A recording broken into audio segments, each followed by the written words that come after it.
मी हॉस्पिटलची ट्रीटमेंट घरी सुरू करतो. फक्त आपल्याला त्यांना काही दिवस सलाईनवर ठेवायला लागेल.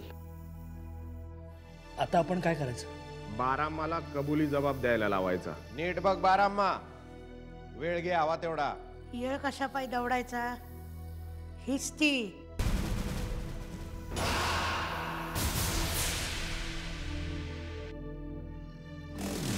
बाबा मी एकटी नाहीये, तुम्ही काळजी करू नका.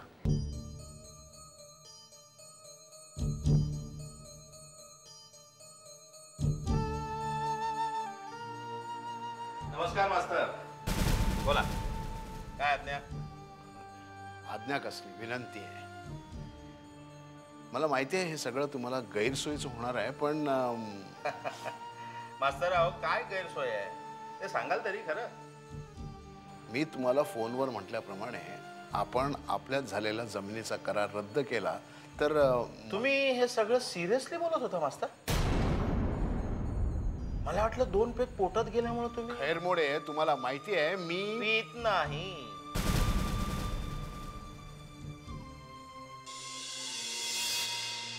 तुम्ही पीत नाही का मास्तर? अहो पण हे मला कसं कळणार?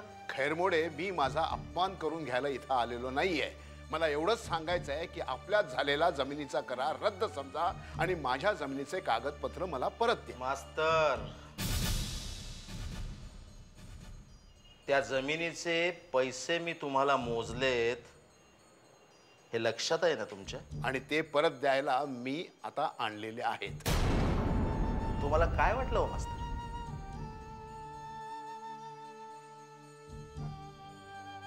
तुम्हाला काय वाटलं? जमीन म्हणजे आज खरेदी केली आणि उद्या विकली एवढी साधी गोष्ट आहे ती? तुमचा जावई परत आला तेव्हा तुमची गरज संपली.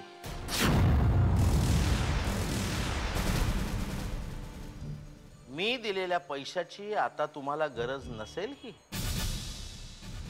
पण मला तुमच्या जमिनीची गरज आहे. तुम्ही पैसे परत दिलेत ना, तरीही मी जमीन देणार नाही. तुम्ही येऊ शकता मास्तर.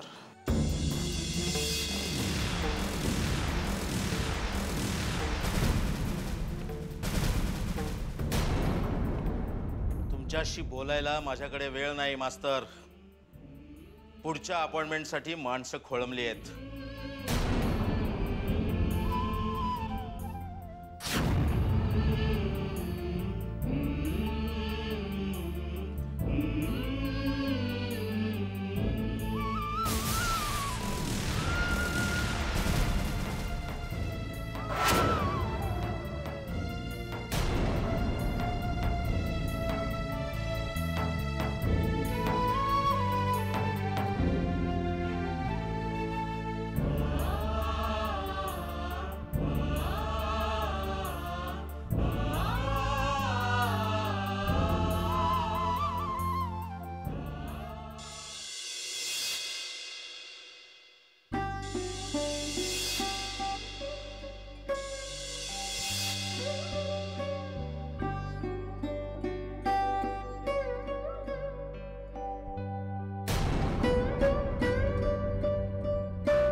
सचिन, झोपेत नाहीये? पण तुम्ही कशाला उठलात? मलाही झोपेत नाही रे. कशामुळे? तुला कशामुळे झोपेत नाहीये? मला कोर्टात सुनावणी आहे, त्यामुळे खूप बेचैन झालोय मी त्याच विचाराने सुन्न झालोय. काय होणार आहे कुणास ठाऊक. अर्थात जे व्हायचं ते होणारच, त्याला तर कुणीही थांबवू शकत नाही.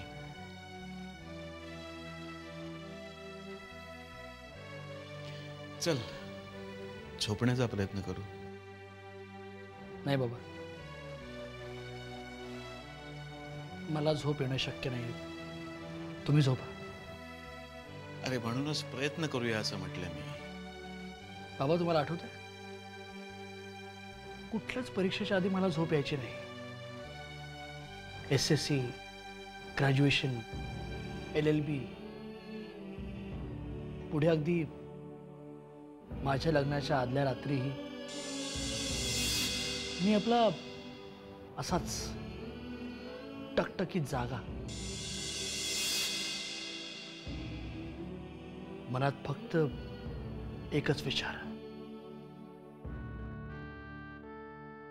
उद्या आपलं काय होणार. सुरू होणारी लढाई तू जिंकणार आणि मी हरणार.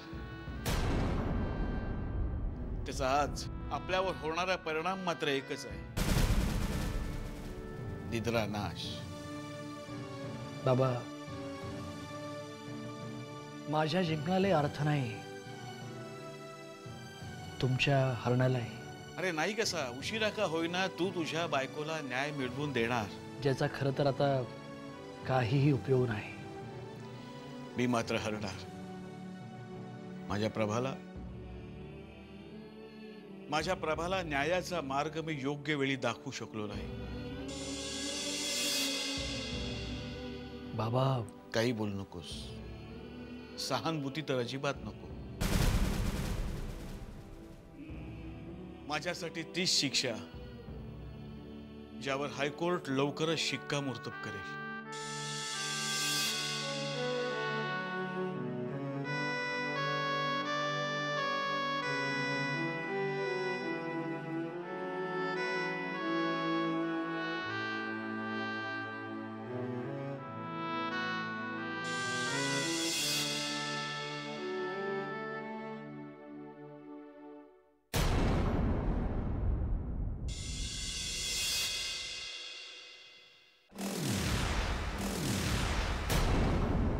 अरे वा,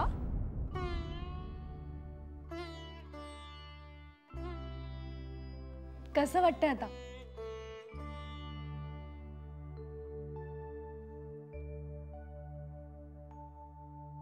तुमचं ते छानसं स्माइल मला आता बरेच दिवस बघायला मिळणार नाहीये का?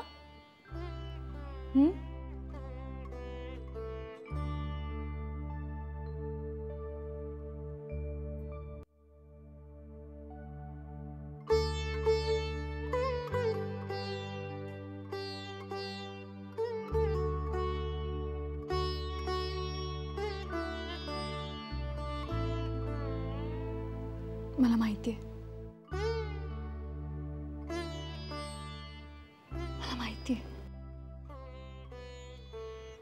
तुमचं शरीर जरी मोडून पडलं असलं ना, तरी तुमच्या मनातली जिद्द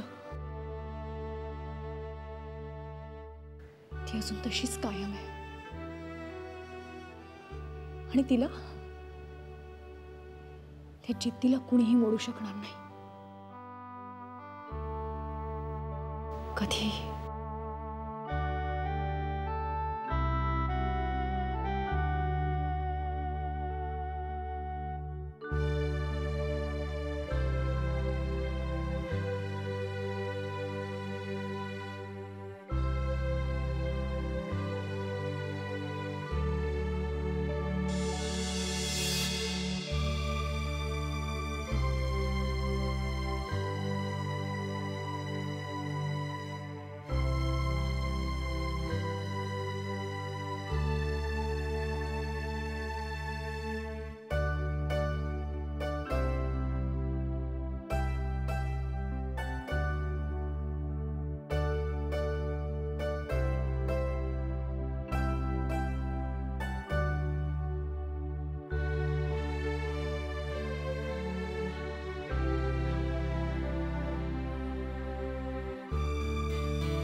या या, बरं झालं तुम्ही आलात. ते आसावरीला तेवढाच आधार झाला. जावई बापू तो त्याच्या रूममध्ये आहे. बाबा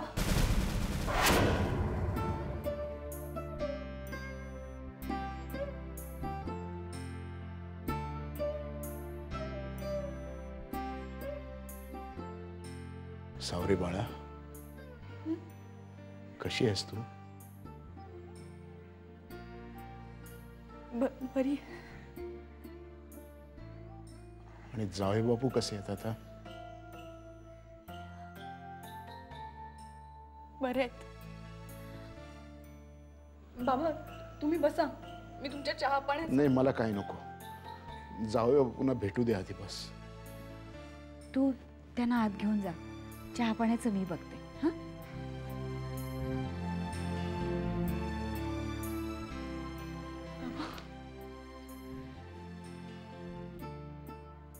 जिंकलीस बेटा, खूप मोठी लढाई जिंकलीस.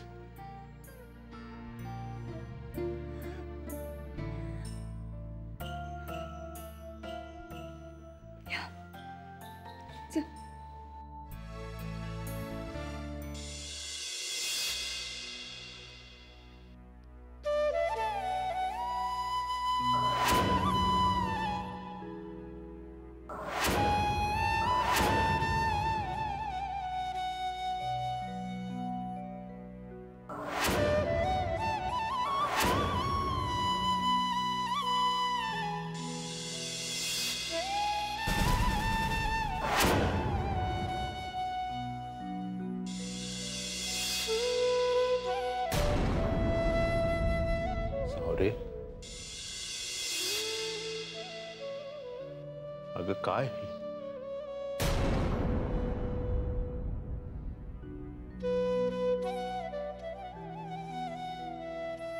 अहो बघितलं का कोणाला ते? कसे आहात जावई बापू?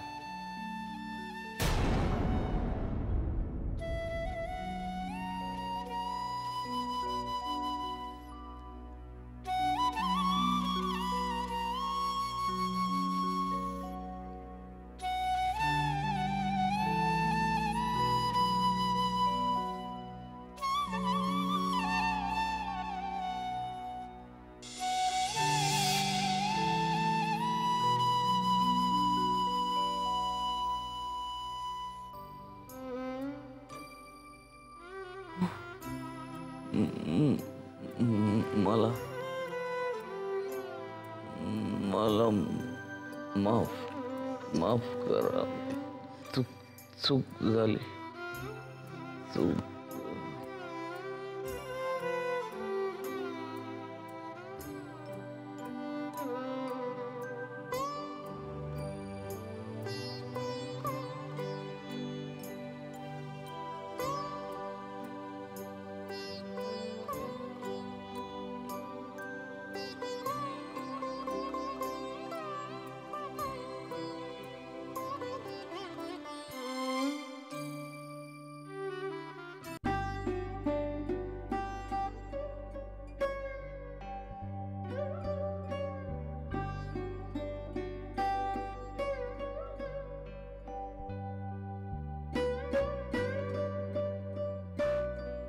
सावरे,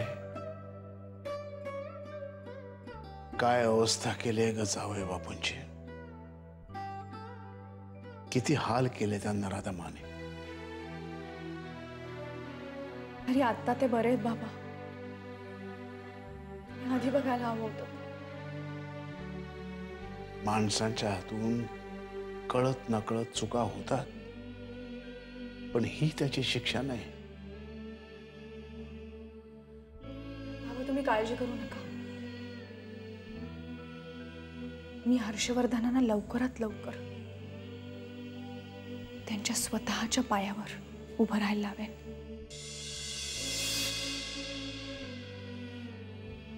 मला माहिती त्याला थोडा वेळ जरूर लागेल,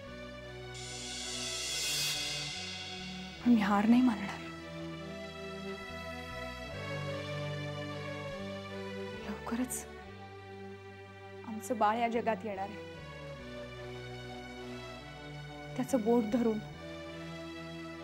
त्याला चालायला शिकवण्यासाठी त्याच्या वडिलांच्या हातात बळ पाहिजे. ह्यांचं ते गेलेलं बळ मी त्यांना परत मिळवून देईन बाबा.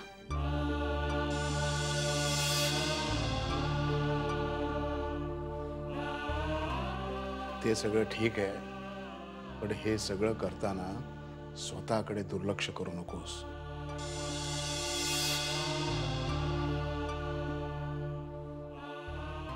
वडिलांच्या बोटाला धरून चालायला शिकवायच्या अगोदर तुझं बाळ या जगात सुखरूप यायला हवं. ती तुझी पहिली जबाबदारी आहे, विसरू नकोस. बरं झालं आज तुम्हीच हे बोललात. आम्ही समजावून सांगून आता अगदी थकलो.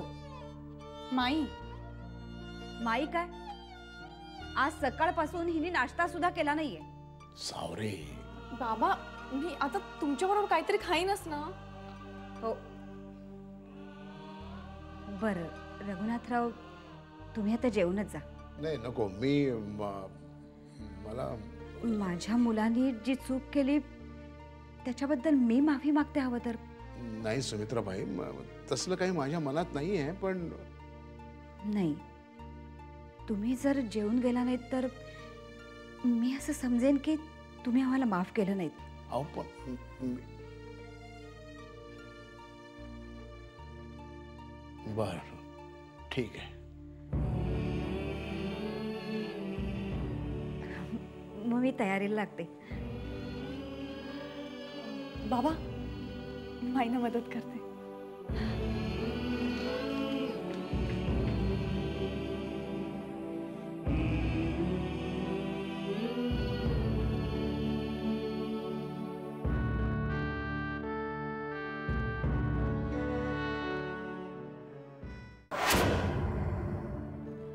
सावरे, मला एक सांग, एवढी मोठी रक्कम तू? मी धनाजी काकांकडून घेतली. नाही ते कळलंय मला, पण एवढे 5 कोटी रुपये त्याने असेच उचलून? त्यांनी कर्जाऊ दिले बाबा.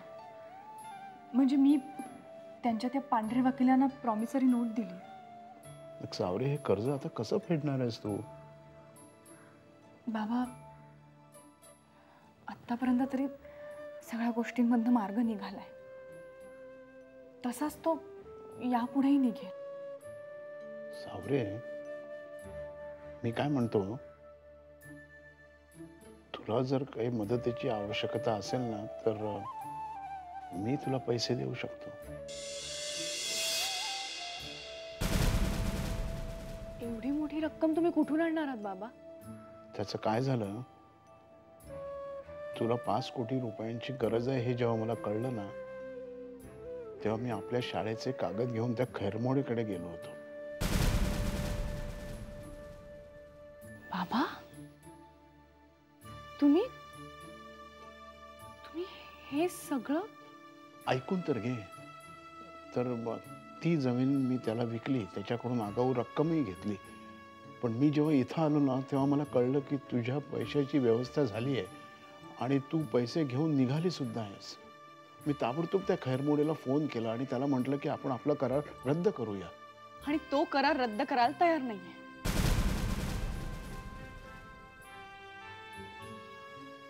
हो, तो अडून बसलाय. मला काय करावं तेच सुचत नाहीये. बाबा तुम्ही कशासाठी उचललं तेवढं मोठं पाऊल? अगं त्यावेळेस माझ्या डोळ्यासमोर दुसरा कुठला पर्यायच दिसत नव्हता. पण मग तुम्ही त्याच्याशी परत एकदा बोलून बघितलं का? तो आता दादागिरीची भाषा करतोय.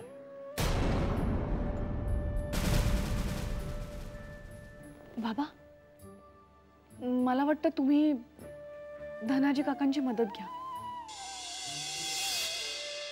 तुम्ही त्यांना हे त्रांगडं सांगा, ते यातून काहीतरी मार्ग काढतील.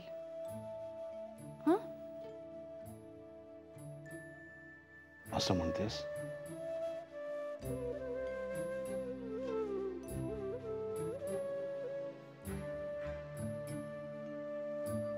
बोलतो मी धनाजीशी.